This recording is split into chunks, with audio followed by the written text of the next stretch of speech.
तो इलस्ट्रेटर का आज हम लोग पहला क्लास करेंगे, ठीक है। तो देखो, सॉफ्टवेयर को लॉन्च करने के बाद सबसे पहले देखो, इसका पहले हम लोग हल्का सा इंट्रोडक्शन ले लेते हैं। जैसे यहाँ पे ऊपर में क्या है, ऊपर में जो हो गया मेनू, ये मेनू हो गया, ठीक है। ये साइड में जो भी तुमको दिख रहा है ये सब हो गया टूल, ठीक है, रिक्वायर्ड टूल, जिसकी मदद से हम लोग एडिटिंग का काम करेंगे, फोटो एडिटिंग का। और यहाँ में ये हो गया एक्चुअली पैनल। बाय डिफॉल्ट में एक्चुअली ये कोलाप्स होता है, इसको एक्सपांड कर सकते हो तुम। यहाँ पे दो एरो दिख रहा है हल्का सा, एक्सपांड, ये पैनल हो गया एक्चुअली। इसको एक्सपांड करना है तो यहाँ पे क्लिक कर दो, ये पैनल एक्सपांड हो जाएगा। अभी फिलहाल इस पैनल से जुड़ा हुआ कोई काम नहीं करना है हम लोग को, पहला क्लास है, तो इसीलिए अभी के लिए इसको हम लोग क्या करते हैं, फिर से कोलाप्स करते हैं, ठीक है। क्लियर? आइए गुस्सा करेंगे। आज पहला क्लास है, मैं इंट्रोडक्शन दूंगा और दो तीन बातें बोलूंगा यहाँ पे। अच्छा, तो ये तो कॉमन बात है, ये सब कोई नया चीज नहीं। और यहाँ पे ये हो गया प्रॉपर्टीज, हर टूल से जुड़ा हुआ उसका अपना प्रॉपर्टी होता है, जो कि प्रॉपर्टी यहाँ पे शो हो रहा है, ठीक है। इलस्ट्रेटर एंड फोटोशॉप के बीच में देखो, ऐसा कोई तुम यहाँ पे खास फर्क नहीं है। देखो, दोनों सॉफ्टवेयर अपने जगह पे बेस्ट है। ऐसा बात नहीं कि ये फोटोशॉप से बेहतर है या तो फोटोशॉप इलस्ट्रेटर से बेहतर है, ऐसा बात नहीं है। दोनों अपने जगह में फिट है, दोनों अपने जगह में अपना अपना काम कर रहा है। मतलब इलस्ट्रेटर का मोस्टली काम होता है इलस्ट्रेशन के लिए, मतलब ये मोस्टली तुम्हारा वेक्टर शेप पे काम करता है, ठीक है। तो जो भी हो, अभी मैं इतना थियोरटिकल बातों में नहीं जा रहा हूँ, तो डायरेक्ट हम लोग प्रैक्टिकली शुरू करते हैं, स्टार्ट करते हैं क्लास आज का। तो यहाँ पे आज जो हम लोग सबसे पहला जो क्लास करने वाले हैं, वहाँ पे सबसे पहले हम लोग समझेंगे, जैसे हम लोगों ने फोटोशॉप में क्या था, पहले डिस्कस किया था सिलेक्शन टूल के बारे में। तो आज भी हम लोग यहाँ पे सिलेक्शन के ऊपर डिस्कस करेंगे, बाकी सब नहीं, ओनली सिलेक्शन के ऊपर। तो एक एक करके मैं अगला एक एक करके समझाऊंगा, ठीक है। तो सबसे पहले तुमको तो एक न्यू डॉक्यूमेंट ओपन कर लेना है, कोई बड़ा इशू नहीं है। देखो मैं एक बार फिर से दिखा देता हूँ। यहाँ पे फाइल में जाना है, अगर न्यू डॉक्यूमेंट ओपन करना है तो गो टू फाइल, और उसके बाद यहाँ पे न्यू, ठीक है, कंट्रोल एन करके भी यहाँ पे इसको ला सकते हो। और अपना डॉक्यूमेंट का कुछ नेम असाइन करो, इट्स अप टू यू क्या नेम देना है। बाय डिफॉल्ट में जो है मैं उसी में रहता हूँ। और प्रोफाइल तुमको किसके लिए डिजाइनिंग करना है, mobile app, website, banner, poster, जो भी हो, तो वो प्रोफाइल तुम यहाँ पे सिलेक्ट कर लो, क्योंकि हर प्रोफाइल का अलग अलग अपना साइज होता है, ठीक है। हर प्रोफाइल का अपना अलग अलग साइज होता है।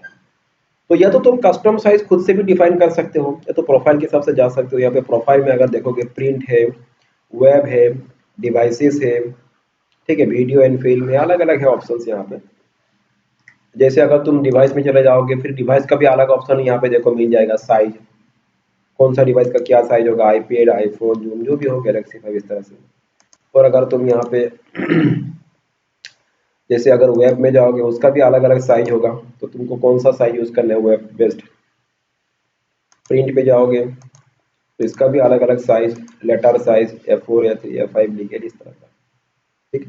बाय डिफॉल्ट में ये प्रिंट में रहता है और लेटर साइज में रहता है। प्रोफाइल प्रिंट होता है और लेटर साइज। तो फिलहाल के लिए हम लोग लेटर में ही काम करेंगे। इसका जो विड्थ एंड हाइट, ये तुम लोग क्या कर सकते हो, यहाँ से मॉडिफाई कर सकते हो विड्थ एंड हाइट को। और इसका यूनिट तुम यहाँ से सेट कर सकते हो। बाय डिफॉल्ट में ये पॉइंट्स में है, इंचेस है, पिक्सल है, सेंटीमीटर, मीटर, जो भी है ये सब बाद में यूज कर सकते हो। तो यहाँ से भी अपना यूनिट को सेट कर सकते हो, ठीक है। तो डिफॉल्ट में अभी मैं इसको रखता हूँ, और बाकी सब बाद में डिस्कस करेंगे, अभी इतना खास जरूरी नहीं है यहाँ पे। बस ये सबको डिफॉल्ट में रहते हुए बस तुम्हारा काम है प्रिंट एक टाइटल का, यहाँ पे उसका एक नेम प्रोवाइड करना है, और यहाँ पे ये सबको डिफॉल्ट में रखते हुए जस्ट ओके कर दो, ठीक है। तो इस तरह से तुम्हारे पास वर्कशीट बन के आ जाएगा रेडी। आज हम लोग एकदम बेसिक सा बातें करेंगे, ज्यादा एडवांस नहीं, जस्ट बेसिक बातें इसको डील करने का, ठीक है। तो सबसे पहले देखो, यहाँ पे सबसे पहला हम लोग डिस्कस करेंगे सिलेक्शन के ऊपर। देखो यहाँ पे ऊपर में दिख रहा है तुमको सिलेक्शन टूल। ये जो टूल पैनल है, इसमें यहाँ पे एकदम ऊपर में दिख रहा है सिलेक्शन टूल और डायरेक्ट सिलेक्शन टूल, दो टूल है, एक नॉर्मल सिलेक्शन, दूसरा हो गया डायरेक्ट सिलेक्शन। तो ये दोनों को ही थोड़ा हल्का हल्का डिस्कस करेंगे हम लोग, ठीक है। तो सिलेक्शन को समझने के लिए पहले मैं यहाँ पे एक काम करता हूँ, कुछ शेप, मैं यहाँ पे कुछ शेप बना लेता हूँ। शेप मतलब क्या, कुछ मैं एक पाथ ड्रॉ कर लेता हूँ जिससे मैं समझ लूँ। शेप ही ले लिया मैंने।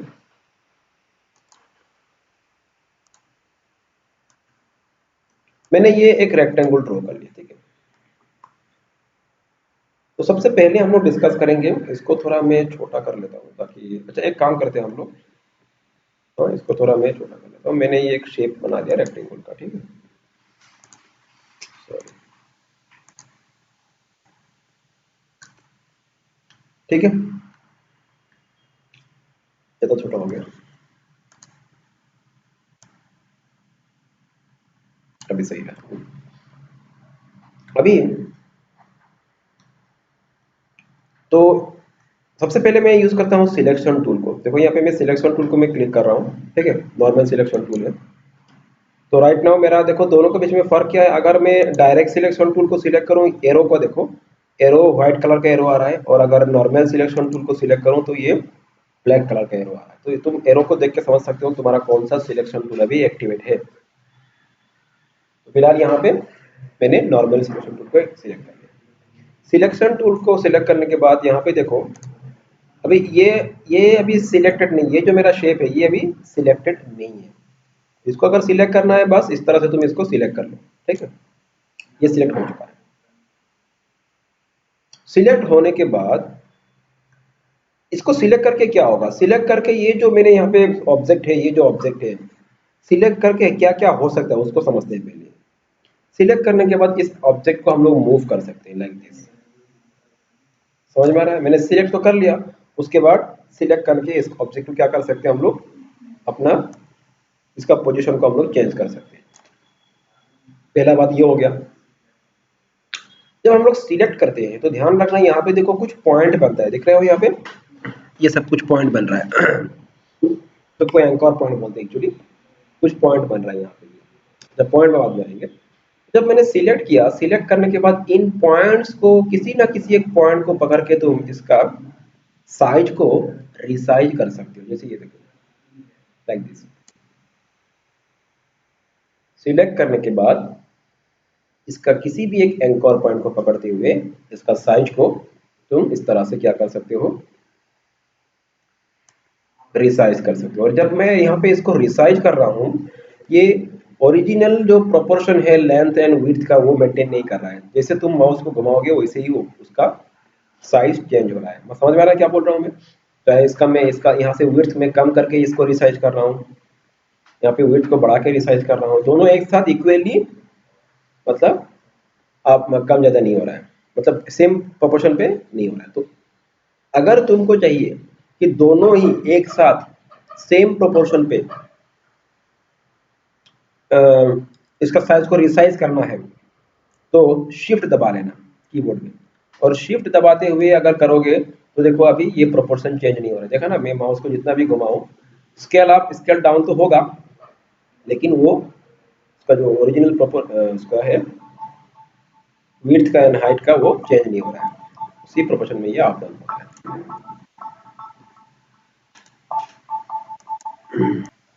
तो यहाँ तक समझ में आ गया। तो अगर सेम प्रोपोर्शन में इसके स्केल अप स्केल डाउन करना है तो यहाँ पे इस तरह से एंकर पॉइंट को पकड़ के फिर इसी एंकर पॉइंट को पकड़ लो और फिर शिफ्ट दबाते हुए इसको तुम इस तरह से इसका साइज को, ठीक है, कम ज्यादा कर सकते हो। क्लियर हो गया बात। तो सिलेक्ट करके हम लोग क्या कर रहे हैं, इसका पोजीशन को चेंज कर रहे हैं। सेकेंडली क्या कर रहे हैं, इसका साइज को हम लोग कम ज्यादा कर सकते हैं, या तो सेम प्रोपोर्शन पे या तो उसका अलग अलग डिफरेंट प्रोपोर्शन पे, बस शिफ्ट दबा लेना उसको। अच्छा देखो, मैं सिलेक्ट ऑलरेडी ये अभी क्या है, सिलेक्टेड है। अभी अगर मैं जैसे मैं डायरेक्ट क्लिक करके अगर इस तरह से करूं तो ये इसका ओरिजिनल, ये मतलब मूव हो जा रहा है, ये क्या हो रहा है, मूव।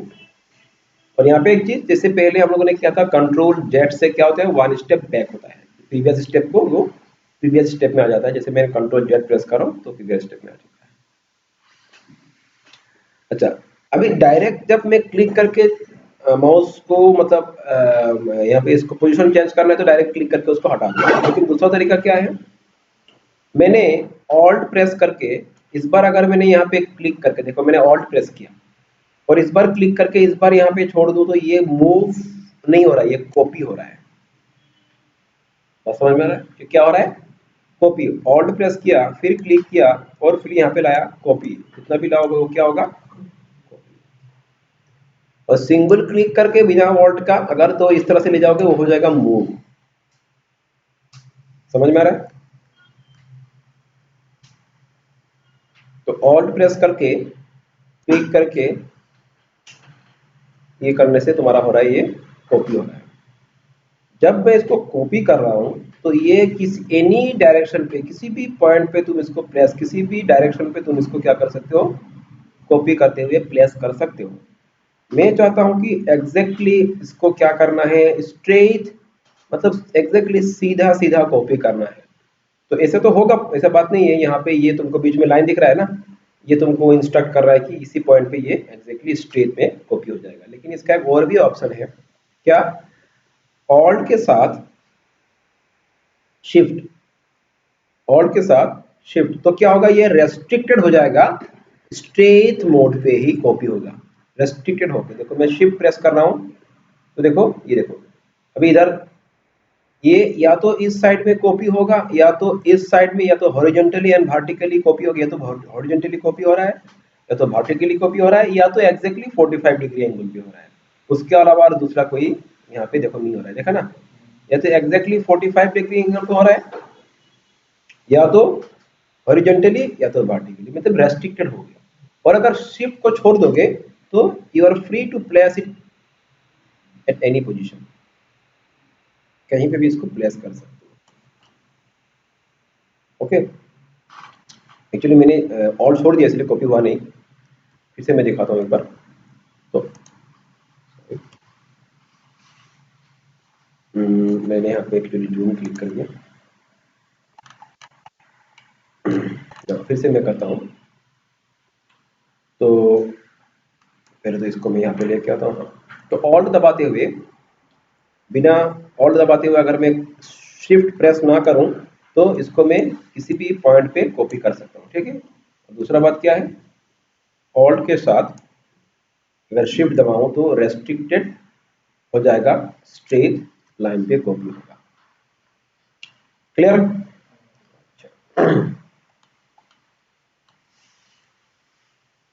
नेक्स्ट बात ये हो गया कि अभी जो मैंने यहाँ पे राइट नाउ अभी मैंने क्या किया, कॉपी किया। तो यहाँ पे एक कमांड है कंट्रोल डी, एक शॉर्टकट है, कमांड बोल रहा हूं मैं। उससे क्या होता है, जो भी लास्ट तुमने एक्टिविटी किया वो रिपीट होगा कंट्रोल डी से। अभी लास्ट मैंने थोड़ा देर पहले क्या किया था, कॉपी किया था, वो हो जाएगा रिपीट, किससे? कंट्रोल डी से होगा। मैं एक इसको थोड़ा शुरू से दिखाता हूं। मैं एक छोटा सा रेक्टेंगल बना लेता हूं पहले यहाँ पे। तो ये मैंने बना लिया। तो मैं क्या बोला, जैसे पहले तो मैं इसको कॉपी कर लेता हूं। ठीक है, पहले मैं इसका कॉपी करता हूं। तो ये मेरा लास्ट एक्टिविटी मैंने क्या किया, कॉपी किया। इसको मुझे रिपीट करना है तो मैं क्या करूंगा, देखो कंट्रोल डी। लास्ट जो मैं करता हूं वो उसको रिपीट करेगा, फिर से कंट्रोल डी रिपीट करेगा इसको, फिर से कंट्रोल डी, लाइक दिस। तो कंट्रोल डी जो तो तुम्हारा लास्ट एक्टिविटी है उसको क्या करता है, रिपीट करता है। फिर ये पूरा का पूरा पैटर्न को ही मैं इधर से इधर कॉपी कर सकता हूं। जैसे मैंने पूरा सिलेक्ट कर लिया पहले इसको। ठीक है, फिर मैं ऑल्ट प्रेस करते हुए शिफ्ट के साथ मैं इसको क्या करता हूं, सॉरी मेरा ये हो चुका है। पहले मैं पूरा इसको सिलेक्ट कर लेता हूं और फिर मैं इसको ऑल्ट के साथ क्या करता हूं, कॉपी। ठीक है, तो इस तरह से तुम इसको रिपीट कर सकते हो। कैसे? इसी प्रोसेस को तुम रिपीट कर सकते हो, क्या? Control D. समझ में आ रहा है बात? तो देखो मैंने इसको यहाँ पे रिपीट कर दिया। ओके, और किसी सिलेक्शन को अगर यहाँ से हटाना है जो कि ऑलरेडी सिलेक्टेड है, सिलेक्शन को यहाँ से हटाना है तो कंट्रोल शिफ्ट ए प्रेस कर देना, तो सिलेक्शन हट जाएगा। कंट्रोल शिफ्ट ए, सिलेक्शन हट जाएगा। ठीक है, और फिर से सिलेक्ट करना है तो direct selection, sorry normal selection tool को लेते हुए इसको भी सिलेक्ट करना है, सिलेक्ट कर सकते हो। तो मैंने जैसे ये मैंने सिलेक्ट कर दिया। ठीक है, अच्छा मैंने ये सिलेक्ट किया, फिर मैंने इसको सिलेक्ट किया। देखो इससे क्या हो रहा है, जो प्रीवियस सिलेक्शन है वो हट जा रहा है। जैसे मैं इसको सिलेक्ट करता हूं, प्रीवियस सिलेक्शन हट गया, तो मुझे चाहिए मल्टीपल सिलेक्शन, मतलब इस कॉलम को भी मुझे सिलेक्ट करना है, इसको भी करना है, तीनों को करना है। ठीक है, वो तो कर सकते हो, ऐसा कोई बात नहीं है, एक साथ तीनों को इस तरह से तुम एक साथ सिलेक्शन कर सकते हो, ऐसा कोई बात नहीं है। लेकिन एक एक करके मुझे तीनों को सिलेक्ट करना है, एकदम से नहीं, एक ही बारे में नहीं, एक ही बार नहीं। समझ में आ रहा है मैं क्या बोल रहा हूँ? तो जैसे मैंने इसको पहले सिलेक्ट कर लिया, अभी मैं चाहता हूँ कि जैसे अभी कंटिन्यूअस सिलेक्शन हुआ तो तुम उस तरह से कर सकते हो। जैसे कंटिन्यूअस सिलेक्शन मतलब क्या, जैसे कि यहाँ से इसको मैंने सिलेक्ट कर लिया, कंटिन्यूअस सिलेक्शन में कोई दिक्कत नहीं है, मैं एकदम से सिलेक्ट कर लूंगा। अभी एज्यूम कर लो कि तुमको पहले मैंने इसको सिलेक्ट किया, फिर इसको छोड़ के इसको सिलेक्ट करना है, तब कैसे करोगे? तब तो वो नहीं होगा ना प्रोसेस। ये मैंने सिलेक्ट किया, इसको नहीं करना है, इसको करना है, लेकिन इस बार नहीं होगा। तो करना क्या है, ये करते ही ये हट जाएगा। तो करना क्या है तुमको, इस बार इसको कंटिन्यू करना है तो तुम यहाँ पे शिफ्ट दबा के सिलेक्ट करो।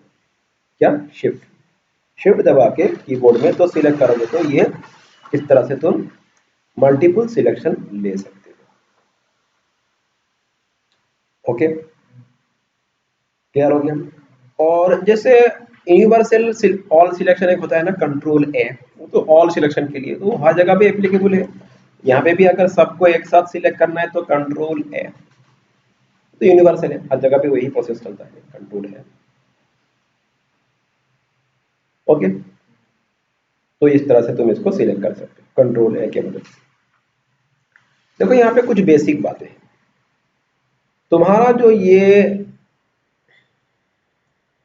जो वर्क स्पेस है जहां पे हम लोग काम कर रहे हैं, इसको जूम करना है तो कैसे करोगे? जूम करने के लिए तुम्हारे पास यहाँ पे जूम टूल है ये, ठीक है। या तो तुम कंट्रोल शिफ्ट दबा के भी जूम को यूज कर सकते हो, जैसे ये जूम आ गया। अदरवाइज यहाँ पे क्लिक कर लो, तब भी तुम्हारा जूम टूल एक्टिवेट हो जाएगा। क्लियर? और दूसरा तरीका क्या है जूम टूल को एक्टिवेट करने का, कंट्रोल शिफ्ट। लेकिन कंट्रोल शिफ्ट को तुमको दबा के रखना पड़ेगा, ठीक है। अगर इसको जूम करना है तो मैंने ये जूम टूल को सिलेक्ट कर लिया, या तो उधर से सिलेक्ट करो, यहाँ पे तुम्हारा यहाँ पे शॉर्टकट जेड भी है यहाँ पे इसका, अगर तुम ऐसे भी कर सकते हो, जेड से भी ले सकते हो, ठीक है। तो जूम कैसे करना है, जस्ट सिंपली इस तरह से तुम इसको इस तरह से जूम कर सकते हो, लाइक दिस। किसी भी पार्ट को तुम इस तरह से क्या कर सकते हो, जूम कर सकते हो। समझ में आ रहा है? और ये तो हो गया जूम इन।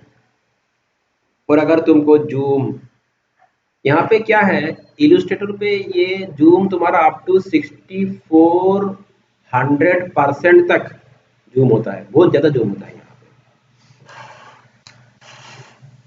और नया वर्जन में तो तुम्हारा ये 64,000% तक जूम होता है। सोचो तुम कितना जूम होता है।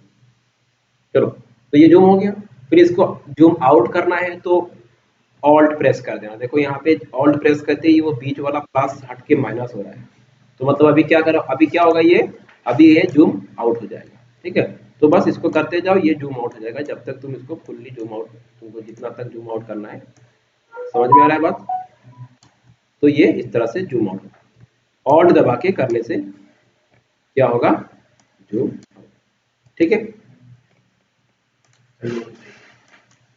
तो ठीक है, मैं क्या बोल रहा था यहाँ पे देखो तो जूम इन जूम आउट समझ में आ रहा है ना। और अगर समझ लो, अभी जैसे देखो ये मेरा साइड में चला गया, ज़ूम कर लो, ठीक है। तो इसको मुझे बीच में लाना है, सेंटर में लिया, तो मतलब मुझे मुझे इसका पोजीशन चाहिए। एक्चुअली क्या हो रहा है, मेरा ये जो है वर्क एरिया जो है यहाँ पे, ये मेरा साइड में है तो नीचे चला गया, समझ लो। उसको मुझे पोजीशन में लाना है, तो ठीक करना है, बीच में लाना है। तो यहाँ पे देखो माउस का जो व्हील है उसको घुमाने से ये अप डाउन होता है, देखा ना। कि अगर माउस का व्हील को घुमाओगे ये ऊपर नीचे अप डाउन होगा।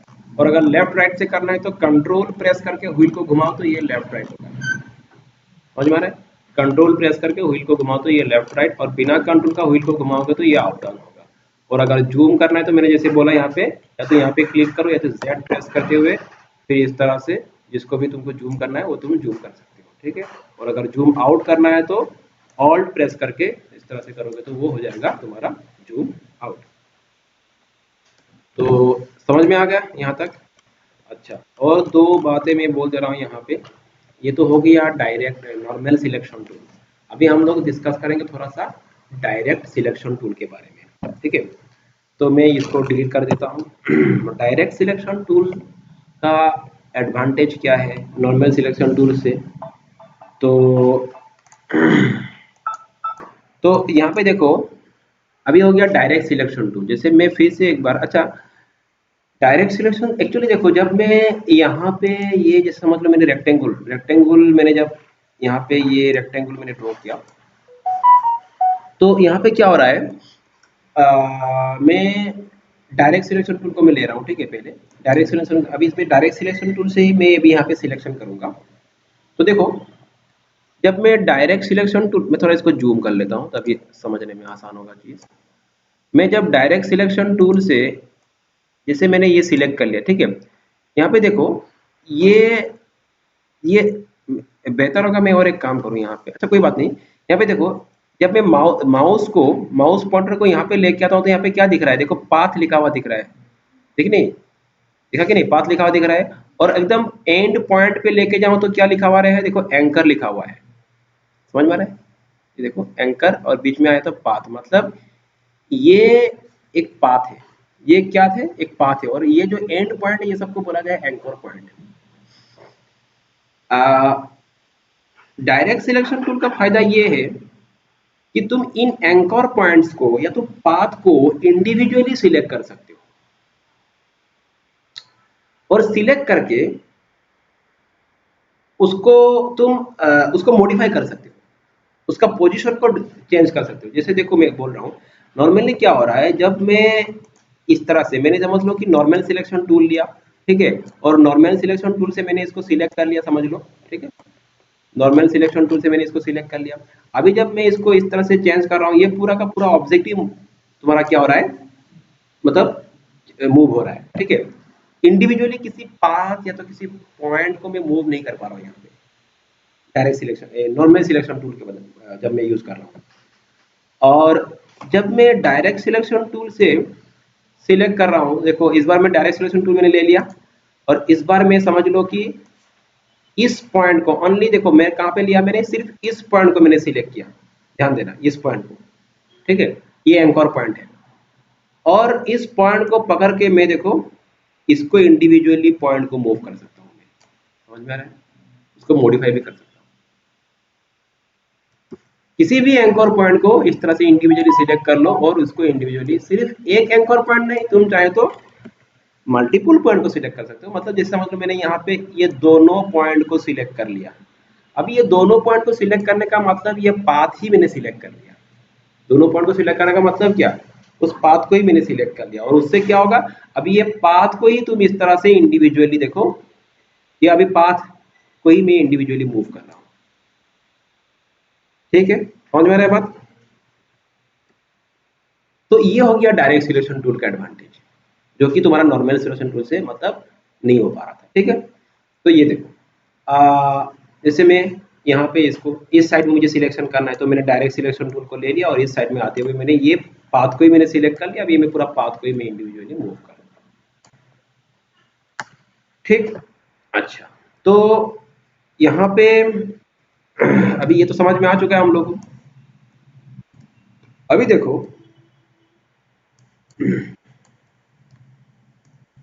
कि